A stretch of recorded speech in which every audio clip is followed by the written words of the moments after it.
Hi hello அனைவருக்கும் காலை வணக்கம். எல்லோரும் என்னங்க பண்ணுறீங்க? இன்றைய நாள் ஏழக்கம் எப்படி போகுது அப்படின்னு எனக்கு தெரியல. ஆனால் இன்றைக்கி எல்லாருக்கும் நல்ல நாளாக போகணும்னு சொல்லிட்டு நான் கடவுளை வேண்டிக்கிறேன். இன்றைக்கி வேறு ஒன்றும் இல்லைங்க. இன்றைக்கி பழி வாங்குதல் குறித்து தான் பேச போகிறேன். இந்த பழி வாங்குகிற உணர்ச்சி அப்படிங்கிறது தெய்வங்களுக்கு நடுவில் இல்லை. பார்த்தீங்கன்னா ஒரு அல்லாவுக்கோ ஒரு இந்துக்கோ ஒரு சிவன் சாமிக்கோ கிடையாது, தெய்வங்களுக்கு கிடையாது. அதே மாதிரி நாய்களுக்கு கிடையாது, மிருகங்கள் இருக்குது பார்த்தீங்களா, அதுங்களுக்கு பழி வாங்குதல் உணர்ச்சி கிடையாது. சண்டை போட்டுக்குங்க, ஆனால் அந்த சண்டையை மனசில் வச்சுக்கிட்டு பழி வாங்குற உணர்ச்சி மிருகங்களுக்கு கிடையாது. இப்படி பார்த்தீங்கன்னா அநேகம் சொல்லிக்கிட்டே போகலாம். ஆனால் இந்த மனுஷங்களுக்கு பார்த்தீங்கன்னா பழி வாங்குற உணர்ச்சி அப்படிங்கிறது நிறையவே இருக்குது. என்னென்னு கேட்டிங்கன்னா, அந்த மனுஷன் எப்போ வீழ்ந்து போகிறானோ, எப்போ அவன் பலனற்று கிடக்கிறானோ, எப்போ அவன் நாதியற்று கிடக்கிறானோ, அந்த நேரத்தை வாட்ச் பண்ணி பார்த்துக்கிட்டே இருந்துட்டு எப்போ இவன் கீழே கொஞ்சம் சரிஞ்சு விழுவான், எப்போ இவன் அட்டாக் பண்ணலாம் அப்படின்னு சொல்லிட்டு பார்த்துக்கிட்டே இருப்பாங்க. அந்த மாதிரி தான் இப்போ நம்ம இந்த காஷ்மீரில் நடந்திருக்கிற ஒரு விஷயம். என்னென்னு பார்த்தீங்கன்னா, டூரிஸ்டாக போனவங்க நிறைய அப்பாவி மக்களை பார்த்தீங்கன்னா இராணுவ வீரர்களுடைய உடையை அணிந்து கொண்டு அந்த மக்களை சுட்டு கொண்டு இருக்கிறாங்க. அதுவும் எப்படின்னு பார்த்தீங்கன்னா, அவங்களுடைய மதம் என்ன அப்படின்னு சொல்லி கேட்டு விசாரித்து அந்த தாக்குதல் நடத்தியிருக்கிறாங்க. இது எந்த விதத்தில் நியாயம்னு எனக்கு தெரியல. இருந்தாலுமே பார்த்தீங்கன்னா இவங்க நிறைய பயிற்சிகள் எடுத்திருப்பாங்க. இந்த தீவிரவாதிகள் அப்படிங்கிறவங்க பார்த்தீங்கன்னா நிறைய பயிற்சிகள் எடுத்திருப்பாங்க. அவங்க இந்த பயிற்சியை இப்படி ஒரு அப்பாவி மக்கள்கிட்ட தான் காட்டணுமா, அந்த அந்த பழிவாங்கல் உணர்ச்சி அவங்கள்ட்ட தான் காட்டணுமா, ஒரு நிராயுத பாணியாக எந்த ஒரு இதுவுமே இல்லாமல் ஒரு அப்பாவியாக நிற்கிறவங்கள்ட்ட போய் காட்டணுமா அப்படிங்கிறது எனக்கு தெரியல. இருந்தாலுமே பார்த்தீங்கன்னா ஒரு குழந்தைத்தனமான ஒரு மனசு எப்படிலாம் அந்த இடத்த சுற்றி பார்க்கணும், ஜாலியாக ஃபேமிலியோடு நம்ம போய் பார்க்கணும் அப்படிங்கிறதுக்காக தானே அவங்க கிளம்பி வந்திருப்பாங்க. அவங்க நினச்சி பார்த்துருப்பாங்களா, இப்படி போய் நம்ம அங்கே சூடுபட்டு சாக போகிறோம், இப்படி ஒரு தாக்குதலால் சாக போகிறோம்னு அவங்களுக்கு தெரியாது இல்லையா. இருந்தாலுமே கூட இறந்து போன அத்தனை ஆத்துமாக்களுக்கும் கடவுள் இலைப்பாறுதல் கொடுக்கணும்னு சொல்லிட்டு நம்ம எல்லாரும் வேண்டிக்குவோம். இந்த மாதிரி ஒரு சம்பவம் இனிமேல் நடக்கக்கூடாதுன்னு வேண்டிக்குவோம். இது எல்லாத்தையும் என்ன குறிக்குதுன்னு பார்த்தீங்கன்னா, இப்போ என்னத்தை குறிக்குதுன்னு பார்த்தீங்கன்னா ஒரு ஒற்றுமை இல்லாமல் தான் குறிக்குது இல்லையா. மக்கள் நம்ம இந்திய நாட்டு மக்கள் பார்த்தீங்கன்னா எல்லாருமே கலந்து தான் நம்ம இருக்கிறோம். இந்து முஸ்லீம் கிறிஸ்டின்ஸ் எல்லாமே கலந்து தான் நம்ம இருக்கிறோம் இல்லையா. நம்மளுக்குள்ளே இல்லாத இந்த ஒற்றுமையின்மை தான் காரணம். ஏன்னா இங்கே சின்ன சின்ன விஷயங்களுக்குலாம் பார்த்தீங்கன்னா ஒரு ஜாதியை எடுத்துக்கங்க, ஜாதி பார்க்குறாங்க, ஒரு ஜாதிங்கிறது இருக்குங்க, மதம் பார்க்குறாங்களோ இல்லையோ, ஆனால் ஜாதிங்கிறது எல்லா இடத்துலையுமே இருக்குது. ஜாதி பார்க்காம இங்கே ஒன்றுமே இல்லை, ஜாதிங்கிறது இருக்குது.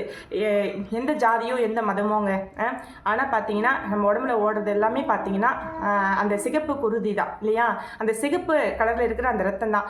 உயர்ந்த ஜாதிக்கு ஒரு ரத்தம், தாழ்ந்த ஜாதிக்கு ஒரு ரத்தம் அப்படின்லாம் கிடையாது. எல்லாருக்குமே ஒரே ரத்தம் தான் ஓடுது இல்லையா. எல்லாருமே 2 தாய் தகப்பன் தான் பெக்க முடியும், 3 தாய் தகப்பன்னா பெக்க முடியாது இல்லையா. எனக்கு என்னடா அப்படி சிரிக்கிறேன்னு நினைக்காதீங்க. வேறு என்னங்க பண்ணுறது. என்னை உள்ளுக்குள்ளே அவ்வளோ அழுத்தம் இருந்தாலும், உள்ளுக்குள்ளே அவ்வளோ வேதனைகள் இருந்தாலும் சிரிப்பு மூலமாக தான் இதை நான் வெளிப்படுத்துகிறேன். ஏன்னு கேட்டிங்கன்னா அவ்வளோ நான் ரொம்ப ஒரு ஆழ்ந்த ஒரு துக்கத்துக்கு போயிருக்கேங்க. ஏன்னு கேட்டிங்கன்னா 2 நாளாக பார்த்தீங்கன்னா எனக்கு இந்த விஷயம் தெரியாது. நேற்று நான் ஹாஸ்பிட்டல் போகும்போது தான் பார்க்குறேன், அது டிவியில் ஓடிட்டு இருக்கு.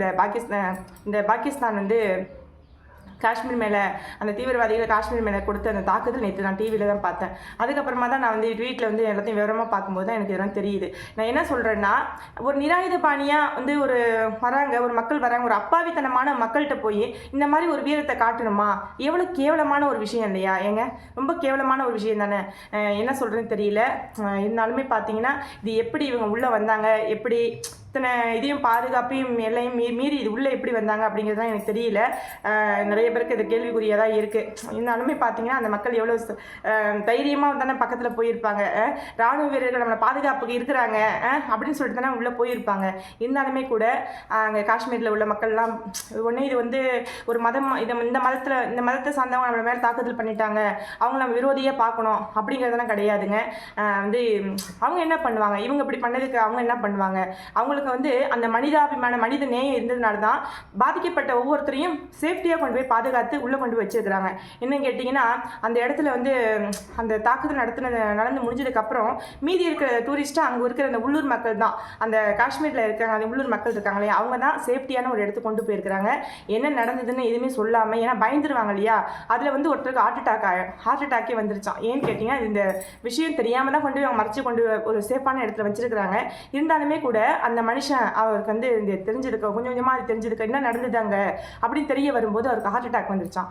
இருந்தாலுமே ரொம்ப வந்து சூப்பராக வந்து எல்லாரையுமே அங்கே நடந்தது என்ன அப்படிங்கிறது ஃபஸ்ட்டே விளக்காம அங்கே வந்து வெதர் வந்து மாறி இருக்கு, அதே மாதிரி அங்கே வந்து வேறு ஏதோ ஒரு பிரச்சனை, பஸ் ஆக்சிடென்ட் ஆகிருக்கு அப்படின்னு சொல்லிட்டு ஏதோ ஒன்று பொய் சொல்லி அங்கே இருந்த மக்களை சேஃப்டியாக கொண்டு போய் பாதுகாப்பான இடத்துல கொண்டு போய் வச்சுருக்காங்க. அது இன்னொருத்தர் பார்த்தீங்கன்னா ஒரு இளைஞர் பார்த்தீங்கன்னா ஒரு அடிப்பட்ட ஒருத்தர் வந்து முதுகில் சுமந்துக்கிட்டு வந்து காப்பாற்றிருக்காரு. இவ்வளோ பெரிய போராட்டம் அங்கே நடந்துகிட்டு இருக்கும்போது இப்படி தன்னோட உயிரை பணையை வச்சு தூக்கிட்டு வருது அப்படிங்கிறது எத்தனை பேர் பண்ணுவாங்கன்னு எனக்கு தெரியாது இல்லையா. என்றைக்கு இருந்தாலும் ஒரு நாள் சாக தான் போகிறோம், ஒரு 4 பேருக்கு உதவிட்டு போனால் என்ன அப்படின்னு கூட நினச்சிருக்கலாம் இல்லையா. அதுதாங்க மனித நேயம். ஒற்றுமை வேணும். நம்ம ஒற்றுமையாக இருந்தால் தான் எல்லாத்தையும் சாதிக்க முடியும். இப்போ போய் நம்ம ஜாதி மதம் இதை வேறுபாடு தான் நம்ம பார்த்துட்டு இருக்கக்கூடாது. இப்போ நமக்கு தேவை ஒற்றுமை தான். என்ன ஒற்றுமையாக இருப்போமா? என்ன மக்களே, என்னங்க உறவுகளே, ஒற்றுமையாக இருப்போம். நம்ம எல்லாரும் ஒன்று சேர்ந்து கை கூடி எந்த ஒரு விஷயத்தையுமே சரி, ஒரு கை தட்டினா ஓசை வராது, 2 கை தட்டினா தான் ஓசை வரும். ஒற்றுமையாக இருப்போம். ஒற்றுமையே பலம். தேங்க்ஸ் ஃபார் வாட்சிங். நன்றி, வணக்கம்.